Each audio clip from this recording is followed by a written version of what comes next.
Hello everyone, welcome to learning classes. Today's topic is idioms and phrases.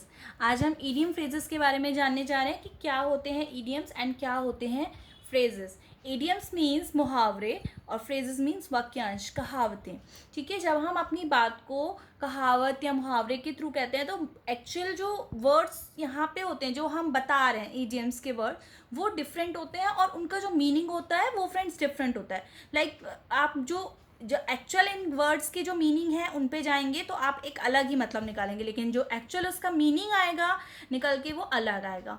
बहुत आजकल uses में आते हैं इडियम्स एंड फ्रेजेस. आप अपनी बात को एनहेंस करने के लिए इडियम एंड फ्रेजेस को यूज़ में लेकर आते हैं. इंग्लिश एनहेंस करने के लिए, अपनी बात को क्रिएटिव वे में किसी तक पहुंचाने के लिए हम इडियम एंड फ्रेजेस को यूज़ में लेकर के आते हैं.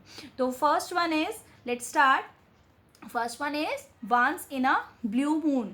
ब्लू मून में वंस मतलब कभी, एक बार. तो एक बार इन ब्लू मून मीन्स कभी कभी. तो इसका एक्चुअल मीनिंग हम क्या कहते हैं? एक्चुअल मीनिंग होता है दैट हैपन्स वेरी रेयरली. ऐसी कोई बात या ऐसी कोई चीज़ या ऐसी कोई सिचुएशन जो कि बहुत समय में रेयरली होती होगी. रेयरली मीन्स कभी कभी, बहुत ही कभी.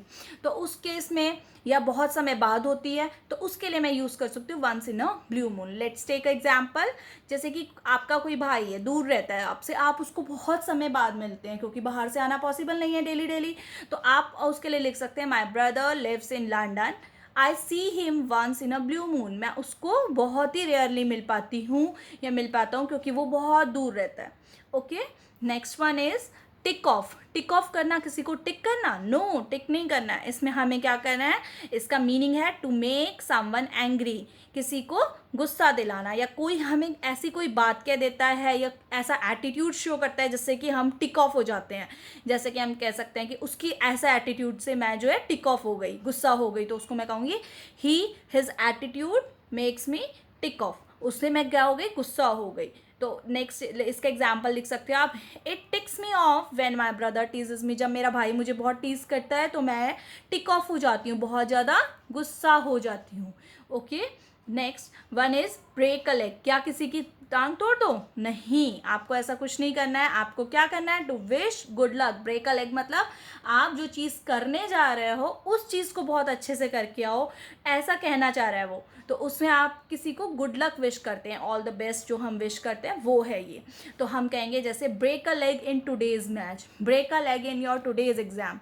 तो हम वहाँ पे यूज़ करते हैं break a leg. Okay, fourth one is hit the sack. Sack को हिट करना है आपको? नो, सैक को हिट नहीं करना है. इसमें क्या करना है आपको? To go to the bed. Bed में जाना है और अच्छे से नींद लेनी है. यानी कि जब हम बहुत थक जाते हैं तो हम कहते हैं कि अब मैं सोना चाहता हूँ, अब मैं अच्छे से नींद लेना चाहता हूँ. तो हम कहते हैं टू गो टू बेड.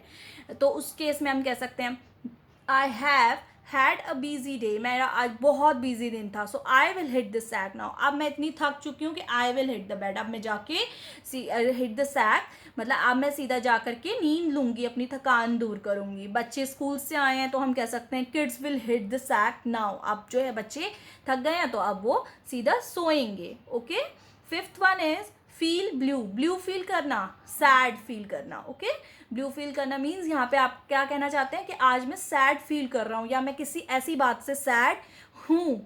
तो मैं क्या कहूँगी? I feel blue today. मैं आज बुरा फील कर रही हूँ, दुखी हूँ. As my friend is moving to other city. मेरी कोई फ्रेंड है जो कि दूसरी सिटी में मूव ऑन कर रही है, शिफ्ट हो रही है. तो मैं क्या है कि अब मैं उससे नहीं मिल पाऊँगी, कनेक्शन कम हो जाएगा. तो उस केस में क्या हो जाएगा मेरा कि जो है मैं लिखूंगी आई फील ब्लू टुडे. या मैं इसमें आई फील सैड भी कह सकती थी. सैड कहने की जगह मैंने ब्लू कहा, उसको ईडियम्स के रूप में. Okay, six one is straight shooter. Straight shooter मतलब स्ट्रेट शूट कर देना किसी को? नो, स्ट्रेट शूट नहीं करना है. यहाँ पे आपको क्या कहना है? Someone who is Frank and speaks the truth.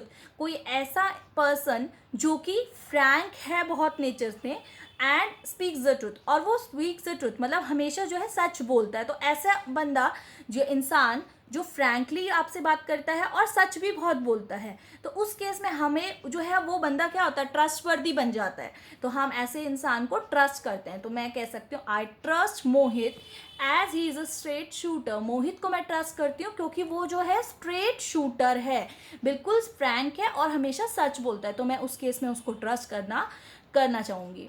तो ऐसे आप बोल सकते हैं किसी के लिए। 7th one is raining cats and dogs. Raining cats and dog, raining mean बारिश होना और cat dog mean cat dog.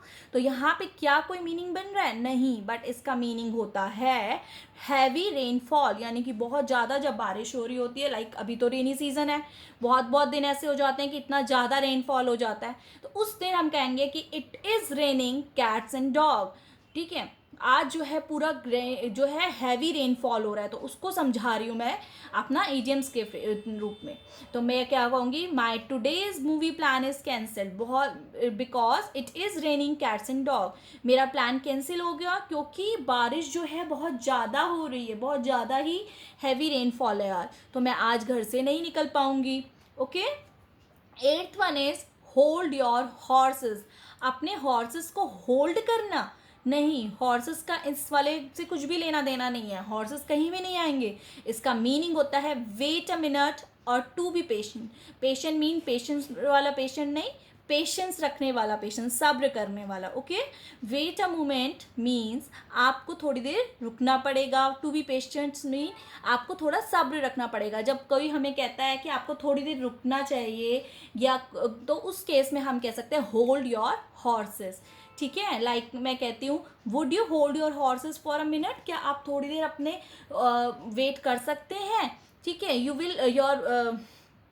Will get the work done in 5 minutes. आप 5 मिनट वेट करें, आपका काम हो जाएगा। ओके।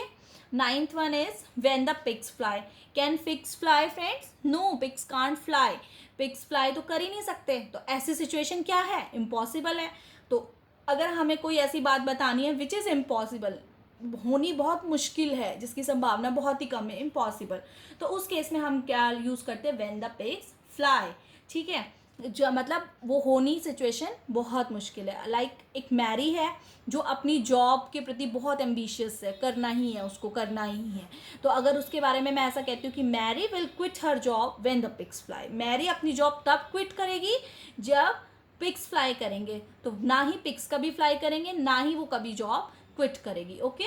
तो व्हेन द पिग्स फ्लाई का मतलब होता है impossible work. Last one is not once cup of tea. Not once cup of tea मतलब ये जो है ऐसी चीज़ है जिसमें कि आपको पसंद नहीं है या जिसमें आप इंटरेस्टेड नहीं है। नॉट वॉट वन लाइक्स और इंटरेस्टेड इन, ऐसी कोई बात जो आपको पसंद नहीं है या जिसमें कि आप इंटरेस्टेड नहीं है, उसको हम कहेंगे not one cup of T. कोई ऐसी मूवी चल रही है, कोई ऐसी बात हो रही है जिसमें कि मैं बिल्कुल भी इंटरेस्टेड नहीं हूँ, तो मैं कहूँगी that's not my cup of T. मेरे मतलब कि कोई बात नहीं है, मैं कोई इसमें इंटरेस्ट नहीं है। ठीक है, जैसे कि बहुत बच्चों को मैथ्स पसंद नहीं होती है, मुश्किल लगती है, तो वो कह सकते हैं I don't like maths, it's not my cup of T. मेरे जो है इंटरेस्ट की ये चीज़ नहीं है। ठीक है, और भी जो है आप इडियम्स और फ्रेजेस होते हैं, यहाँ पे मैंने कुछ ही आपको एग्जांपल्स दिए हैं। आई होप फ्रेंड्स मेरी इडियम्स एंड फ्रेजेस की जो वीडियो है आपको पसंद आई होगी, और अगर आपको वीडियो पसंद आए तो प्लीज़ लाइक करें, शेयर करें, और मेरे चैनल लर्निंग क्लासेस को सब्सक्राइब करें and hit the bell icon to get the notification. Thank you friends.